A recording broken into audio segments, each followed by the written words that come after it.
સંત શ્રી શ્યામબાપુના આશીર્વચનમાંથી વિષય હું, આત્મા અને ઉત્પત્તિ. પ્રકરણ હું કોણ છું તેમાં હુંની કક્ષા 3, ભાગ 33. માનસિક જગતમાં આગળ સમજીએ. ચિત્તના સ્તરના વધુ ગહેરાઈમાં આવેલા પેટા સ્તર સુધી જો પહોંચી શકાય તો જીવન જ બદલાઈ જાય. સંસારને અનુભવ કરવાનો દ્રષ્ટિકોણ બદલાઈ જાય. જો જીવનમાં આવું પરિવર્તન આવી શકે તો અનંતનું જ્ઞાન પ્રાપ્ત થઈ શકે, સિદ્ધિઓ પ્રાપ્ત થઈ શકે, જે ઈચ્છાઓ થાય તે બધું પ્રાપ્ત થઈ શકે. પરંતુ સંસારની રમત એ જ છે કે ત્યાં પહોંચ્યા પછી તો ઈચ્છાઓ પણ બદલાઈ જાય, કોઈ ઈચ્છા જ ન રહે. સંસાર પણ બદલાઈ જાય, ભૌતિકતા જ ન રહે.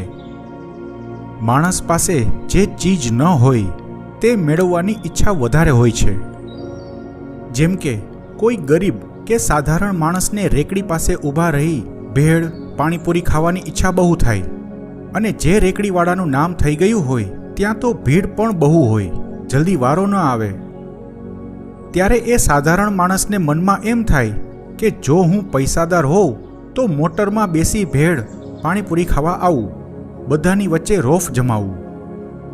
વર્ષો પછી આવો કોઈ સાધારણ માણસ કદાચ જો અમીર બની જાય તો ત્યારે તેની ઈચ્છાઓ પણ બદલાઈ જાય છે. પછી તે માણસ રેકડી પાસે ઊભા રહી ભેળ નથી ખાતો, મોટી હોટલમાં મોંઘી ડીશ આરોગે છે. ઈચ્છાઓ બદલાઈ જાય છે, શોખ બદલાઈ જાય છે, ટેસ્ટ પણ બદલાઈ જાય છે, અને માણસ પણ બદલાઈ જાય છે. જો કે મારા જેવા કોઈની વાત અલગ છે. આજ તો સંસારની રમત છે.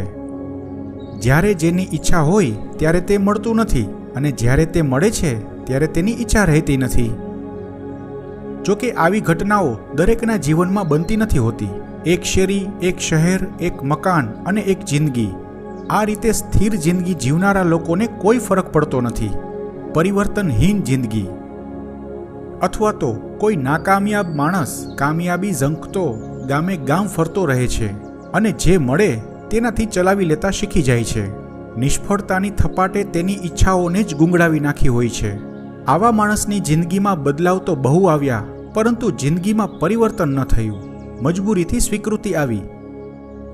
પરંતુ જે માણસ એક જિંદગીમાં અનેક જિંદગી જીવી શક્યો હોય, જિંદગીમાં અનેક સફળતા મેળવી જીવન સાર્થક બનાવી શક્યો હોય, તેના જીવનમાં આવું બનતું હોય છે. કારણ કે માનસિક જગતની ગહેરાઈમાં આવેલા ચિત્તના સ્તરના અમુક પેટા સ્તરો બહુ ગહેરાઈમાં આવેલા હોય છે. ત્યાં સુધી પહોંચવાનું પહેલી કે બીજી કક્ષાના લોકોનું કામ નહીં, અને ત્રીજી કે ચોથી કક્ષાના માણસોમાંથી પણ જવલે જ કોઈ પહોંચી શકે અને જીવન સાર્થક કરી શકે છે. માનસિક જગતના ચિત્તના સ્તરમાં 6 પેટા સ્તર હોય છે. આમાં પણ એ જ નિયમ લાગુ પડે છે. પહેલું પેટા સ્તર પછી ગહેરાઈમાં બીજું પેટા સ્તર આવે. તે રીતે આગળના પેટા સ્તર વધારે ને વધારે ગહેરાઈમાં ઉતરતા જતા હોય છે. આ રીતે માનસિક જગતના બધા સ્તર જોઈએ તો પહેલું મનનું સ્તર, બીજું બુદ્ધિનું સ્તર, ત્રીજું ચિત્તનું સ્તર. તેમાં ચિત્તનું પેટા સ્તર પહેલું, બીજું, ત્રીજું, ચોથું, પાંચમું, અને ચિત્તનું પેટા સ્તર છઠ્ઠું હોય છે. અને પછી ચોથું અને છેલ્લું સ્તર અહંકારનું સ્તર હોય છે. અને તેથી પણ ગહેરાઈમાં જઈ શકાય તો આત્માનુભૂતિ શક્ય બને. એટલે કે આ આખા માનસિક જગતને જો પાર કરી શકો તો આત્માની અનુભૂતિ કરી શકો. માનસિક જગતની આટલી રૂપરેખા પછી યાદોના સંદર્ભમાં જોઈએ તો યાદો પાયારૂપ છે. તેથી મનના સ્તરથી જ શરૂ થઈ જાય છે અને ભાવજગત સુધી પહોંચે છે. ભાવજગત ચિત્તના બીજા પેટા સ્તરથી શરૂ થાય છે. એટલે કે યાદો મનના સ્તર પર, બુદ્ધિના સ્તર પર, ચિત્તના પહેલા અને બીજા પેટા સ્તર સુધી વિસ્તરેલી હોય છે. ભાવજગત ચિત્તના બીજા પેટા સ્તરથી શરૂ થઈ અનંત સુધી પહોંચે છે, પરંતુ રૂપ બદલે છે. ભાવનાત્મક વિચારો પ્રમાણે ભાવજગત રૂપ બદલતું હોય છે. ભૌતિકવાદી માણસ પછીથી આધ્યાત્મિક બની શકે છે. આધ્યાત્મિક જીવન જીવતા માણસો ભૌતિકવાદી પણ બની શકે છે. આવા ઘણા બધા ફેરફારો, બદલાવો, પરિવર્તનો જિંદગીમાં આવ્યા કરતા હોય છે. તે બધું ભાવજગત અને તેમાં ઉદ્ભવતા ભાવ વિચારોના કારણે થતું હોય છે. હવે આટલું સમજ્યા પછી માનસિક જગતના દરેક સ્તર અને પેટા સ્તરની અમુક માહિતીઓ સંક્ષેપમાં મેળવીએ. મનનું સ્તર. મનનું સ્તર કે મનનું લેવલ એટલે બાહ્ય મન. ઔપચારિકતા માટે, સાધારણ વાતચીત માટે, વૈખરી વાણી માટે, બહાર બધા સાથે વ્યવહાર માટે, દરેક સાથે સંબંધો બનાવવા માટે, સંબંધો સારી રીતે જાળવવા માટે, અભિવ્યક્તિ માટે, આદાન પ્રદાન માટે, શરીરના સંચાલન માટે, સંસાર ભોગવવા માટે, બાહ્ય જાગૃતિ માટે, વિવેક, વિનમ્રતા વગેરે માટે હોય છે. સમાજ વ્યવસ્થા માટે, પોતાના વ્યક્તિત્વ વિકાસ માટે હોય છે. ટૂંકમાં દરેક પ્રકારના બાહ્ય કર્મો માટે આ મનના સ્તરનો એટલે કે બાહ્ય મનનો ઉપયોગ થતો હોય છે. અંતર્મનમાં જે સૂક્ષ્મ ભાવ વિચારો થાય તે વિચારનો અમલ મનના સ્તર પરથી થતો હોય છે. બહારથી ભૌતિક જગતમાંથી મળતી જાણકારીઓ, માહિતીઓ ગ્રહણ કરી આગળ અંદરના સ્તરો સુધી પહોંચાડવાનું કાર્ય આ મનના સ્તર પર થાય.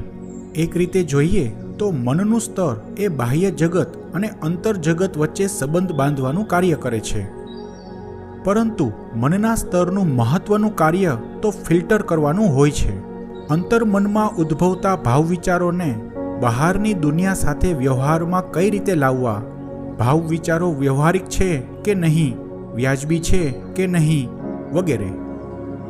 આવા વિવેક બુદ્ધિને લગતા કાર્યો મનના સ્તર પર થતા હોય છે અને આ ફિલ્ટર માણસની જ્ઞાનની કક્ષા પ્રમાણે કાર્ય કરતા હોય છે. જેમ કે સાધારણ માણસ સાનુકૂળ પરિસ્થિતિમાં આરામ ફરમાવે છે, બેદરકાર બની જાય છે, પ્રતિકૂળ પરિસ્થિતિમાં ચિંતા ઉપાધિ કરે છે અને અતિ વિકટ પરિસ્થિતિમાં સાવ ભાંગી પડે છે, મગજ ગુમાવી બેસે છે, વિવેક ભાન ભૂલી જાય છે, પરિસ્થિતિ સામે ઝૂકી જાય છે. જ્યારે જ્ઞાની વ્યક્તિ સાનુકૂળ પરિસ્થિતિમાં પણ પોતાની સભાનતા જાળવી રાખે છે, આરામ પણ માણી શકે છે, પ્રતિકૂળ પરિસ્થિતિમાં જોશપૂર્વક વધુ તીવ્રતાથી પરિસ્થિતિનો સામનો કરે છે અને અતિ વિકટ પરિસ્થિતિમાં પૂરી સભાનતાથી, જવાબદારીપૂર્વક, ચેલેન્જ સમજીને તીવ્રતાથી પરિસ્થિતિમાંથી બહાર નીકળવાનો માર્ગ શોધે છે, પરિસ્થિતિ પર કાબૂ મેળવે છે, વિવેક ભાન ગુમાવતા નથી. આ રીતે અજ્ઞાની અને જ્ઞાનીમાં જે ફરક હોય છે તે પ્રમાણે આ ફિલ્ટર પણ કાર્ય કરતું હોય છે. મનનું સ્તર માનસિક જગતનું ચોકીદાર હોય છે, તેથી તેમાં વિવેક હોય છે. સાચું કે ખોટું, સારું કે ખરાબ, કલ્પના કે વાસ્તવિકતા વગેરેની સમજણ મનના સ્તર પર હોય છે. કઈ વાતને ગંભીરતાથી લેવી, કઈ વાત હળવાશથી લેવી, કઈ વાત પ્રત્યે ધ્યાન ન આપવું, આવી સેન્સ ઓફ હ્યુમર મનના સ્તર પર હોય છે.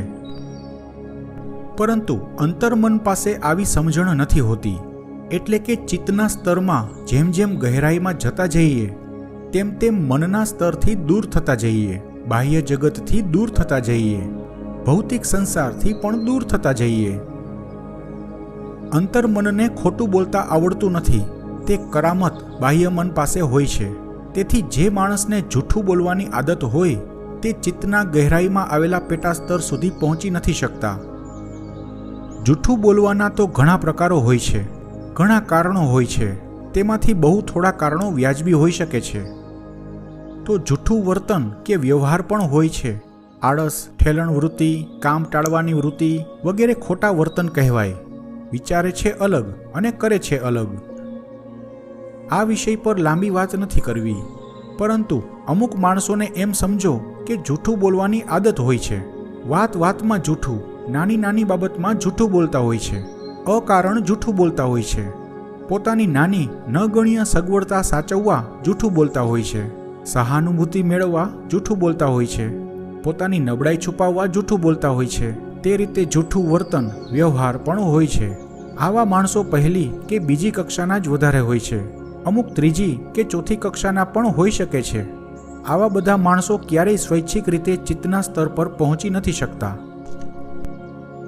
મનના સ્તરથી જ યાદોની શરૂઆત થઈ જાય છે, કારણ કે આનંદ, આરામ કે મજા કરવા માટે પણ યાદો જરૂરી છે. સફળ થવા, સંઘર્ષ કરવા માટે પણ યાદો જરૂરી હોય છે. ચિંતા, દુઃખ, ઉપાધિ કરવા માટે પણ યાદો જરૂરી છે અને કોઈ સાથે લડાઈ ઝઘડા કરવા માટે પણ યાદો જરૂરી હોય છે. જો કે અમુકમાં લાગણીઓ, સંવેદનાઓ પણ જોડાતી હોય છે. માનસિક જગતના દરેક સ્તર પેટાસ્તર એકબીજા સાથે જોડાયેલા હોય છે અને દરેકના ફંક્શન એકબીજાને આધારિત હોય છે. મનનું સ્તર બુદ્ધિના સ્તર સાથે, ચિત્તના સ્તર સાથે અને અમુક અંશે અહંકારના સ્તર સાથે જોડાયેલું હોય છે. તેથી જ્ઞાન પ્રમાણે મનના સ્તરનો પ્રભાવ હોય છે. માણસમાં જેમ જ્ઞાન વધારે હોય તેમ આ મનનું સ્તર પણ વધારે પ્રભાવશાળી હોય, અનુશાસિત હોય, સાથે સાથે તે વ્યક્તિના કાબૂમાં પણ હોય છે. જો કે આમાં ઘણા ફેરફારો હોય, વિવિધતાઓ હોય છે. જો મનના સ્તરનો ઉપયોગ કરતા આવડે તો આરામ માટે, મોજ મજા, આનંદ વગેરે રિલેક્સ માટે મદદરૂપ થાય છે. પરંતુ મોટાભાગના માણસોને મનના સ્તરનો ઉપયોગ કરતા નથી આવડતું. તેથી માણસ દુઃખ, પીડા, ચિંતા, ઉપાધિ ભોગવે છે. બીજાઓ સાથે ઝઘડા કરી સંબંધો બગાડે છે. મન આરામમાં પણ ઉપાધિ કરાવે છે. મનના સ્તર પર કોઈ સુરંગો હોતી નથી, કારણ કે મનનું સ્તર માણસની સાથે જ હોય છે. ફરક એટલો કે માણસ ભૌતિક જગતમાં હોય છે અને મનનું સ્તર માનસિક જગતમાં હોય છે. તેથી મનનું સ્તર જરા પણ વધારે ગહેરાઈમાં નથી હોતું, પરંતુ જ્ઞાની વ્યક્તિના માનસિક જગતના બધા સ્તરો વિશાળ હોય છે. તેથી તેનું મનનું સ્તર પણ વિશાળ હોય છે, એટલે કે વધારે ગહેરાઈમાં પહોંચતું હોય છે. મનનું સ્તર જેટલું વધારે ગહેરાઈ સુધી પહોંચતું હોય તો બાકીના બધા સ્તરો વધુ ને વધુ ગહેરાઈમાં હોવાના, અને દરેક સ્તરો જેટલા વધારે ગહેરાઈમાં તેટલી વિચાર શક્તિ વધારે હોય છે, જ્ઞાન વધારે હોય છે. અને દરેક સ્તરો જેટલા વિશાળ હોય તેટલું જ્ઞાન પણ વધારે હોય છે, કારણ કે જ્ઞાનથી જ માનસિક જગત રચાતું હોય છે. તેથી જ્ઞાન જેટલું વધારે તેટલા બધા સ્તરો વધુ ને વધુ મોટા, વિશાળ હોય, ગહેરાઈ સુધી પહોંચતા હોય છે. બાહ્યમુખી એક્સ્ટ્રોવર્ટ માણસ કરતાં ઇન્ટ્રોવર્ટ માણસના મનના સ્તરની ગહેરાઈ વધારે હોય છે. મનના સ્તર પર જવા માટે કોઈ સુરંગ પણ નથી હોતી. ફક્ત આહલાદક વિશાળ સોનેરી મેદાનો હોય છે, અથવા તો કાળ મીંડ પથ્થર જેવો ડરામણો અંધકાર હોય છે. જેવી મનની પરિસ્થિતિ હોય તેવું મનના સ્તરનું વાતાવરણ હોય છે, અને માણસ પણ તે જ અનુભવ કરે છે. વિશેષ વાત એ છે કે બાળકનો જન્મ થાય ત્યારે આ મનનું સ્તર નથી હોતું. બાળક 1.5-2 વર્ષનું થાય પછીથી મનનું સ્તર વિકસિત થવા લાગે છે અને આજીવન વિકાસ ચાલુ જ રહે છે. જો કે બાળપણમાં મનના સ્તરનો વિકાસ દર બહુ વધારે હોય છે. પછી ઉંમર થતાં વિકાસ દર ઝડપથી ઘટતો જાય છે. પરંતુ જો જ્ઞાની વ્યક્તિ હોય તો મનના સ્તરનો વિકાસ બાળપણમાં હતો તેવો આજીવન રહે છે. જ્ઞાની વ્યક્તિનું મનનું સ્તર વૃદ્ધાવસ્થામાં પણ એટલું વિકસિત અને સક્રિય રહેતું હોય છે. માણસને જ્યારે જેની ઈચ્છા હોય ત્યારે તે મળતું નથી, અને જ્યારે તે મળે છે ત્યારે તેની ઈચ્છા રહેતી નથી. અર્થાત ઈચ્છાઓ અનંત હોય છે. ઈચ્છાઓ ક્યારેય મરતી નથી. મૃત્યુ તો ભૌતિક શરીરનું થાય છે, ઈચ્છાઓનું નહીં. જો જીવતે જીવ ઈચ્છાનું મૃત્યુ થઈ જાય તો મોક્ષ. ભૌતિક શરીરનું મૃત્યુ એ જ મુક્તિ બની શકે. પછી એ મૃતાત્મા ન તો પિતૃ થઈને પૂજાવા આવે કે ન તેની પાછળ કોઈ કર્મકાંડ કરવાની જરૂર રહે. પરંતુ આવા મહામૃત્યુ તો અત્યંત જૂજ હોય. બાકી તો જન્મો જન્મના ચક્કર ચાલુ હોય. એટલે જ તો આ સંસારનો ચરખો ચાલુ રહે છે. રૂની પૂણી ચરખામાં કંતાઈને દોરો બને છે, તે રીતે માણસ આખી જિંદગી સંસારના ચરખામાં ઈચ્છાઓ દ્વારા કંતાઈને મૃત્યુ પામે છે. પરંતુ નથી દોરો બનતો કે નથી પૂણી રહેતી. તે રૂનો ગાભો ફરી ફરીને પીંજાયા કરે અને સંસારના ચરખામાં કંતાવા તૈયાર થઈ જન્મ લીધા કરે. જ્યારે જે મળે તેની સ્વીકૃતિ નથી, અને નથી મળતું તે પકડવા દોડ્યા કરે છે. ઈચ્છા આગળ અને પોતે પાછળ. તે દોડમાં કોઈક વળી થાકી જાય, બેસી જાય. પછી બાહ્ય જ્ઞાન લાગી ગયું હોય તેમ બધાને કહે પણ ખરા, આપણને ઈશ્વર જેટલું આપે તેનાથી સંતોષ છે. નથી મળતું તેથી નથી જોઈતું. આવી રીસ પણ સારી છે. આવતા અંકમાં હું કોણ છું પ્રકરણમાં હુંની કક્ષા 3જી ચાલુ રહેશે.